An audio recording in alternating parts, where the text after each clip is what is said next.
चंद्रपूर जिल्ह्यामध्ये दोन वेगवेगळ्या ठिकाणी बुडून 6 जणांचा मृत्यू झालाय। राजुरा तालुक्यातील चुनाळामध्ये 3 युवकांचा वर्धा नदीत बुडून मृत्यू झालाय, तर वैनगंगा नदीत बुडून 3 सख्या बहिणींचा मृत्यू झालाय।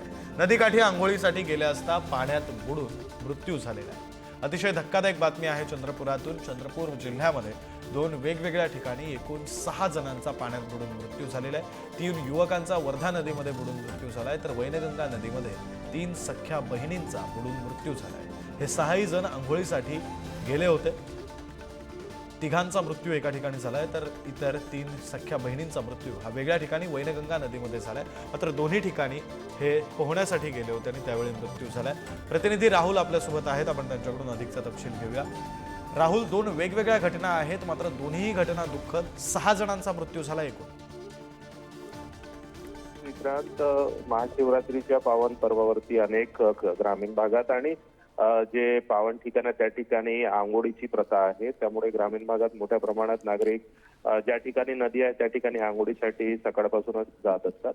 तर राजुरा तालुक्यामध्ये चुनाळा गाव या ठिकाणी काही युवक आंघोळीसाठी गेले, मात्र खोल पाण्यामध्ये त्यांना अंदाज न आल्यामुळे ते 3 युवक बुडालेले आहेत। तर दुसरी घटना गडचिरोली चंद्रपूर मार्गावरतील वैनगंगा नदी आहे, त्या पुलाखाली एक कुटुंब जे चंद्रपुरातील शहरातील आहे ते कुटुंब पाण्यात गेलं। त्यामध्ये 3 सख्या बहिणी बुडालेल्या आहेत। त्यातील एका बहिणीचा मृतदेह बाहेर काढण्याचं पोलिसांना यश आलेलं आहे, तर दोघांचा तिथे शोध कार्य सुरू आहे। राजुरा तालुक्यामध्ये त्या तिघांचा शोध पोलीस घेत आहे।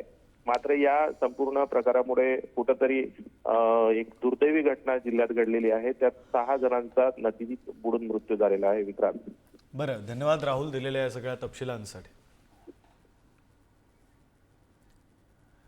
चंद्रपुरातल्या या दोन वेगवेगळ्या घटना, 2 ठिकाणी एकूण 6 जणांचा बुडून मृत्यू झालेला आहे। चंद्रपूर जिल्ह्यातील 2 ठिकाणी मृत्यू झालाय। चुनाळामध्ये 3 युवकांचा वर्धा नदीमध्ये बुडून मृत्यू झालाय, तर वैनगंगा नदीत बुडून 3 सख्या बहिणींचा मृत्यू झालाय। चंद्रपूरमधली ही धक्कादायक बातमी।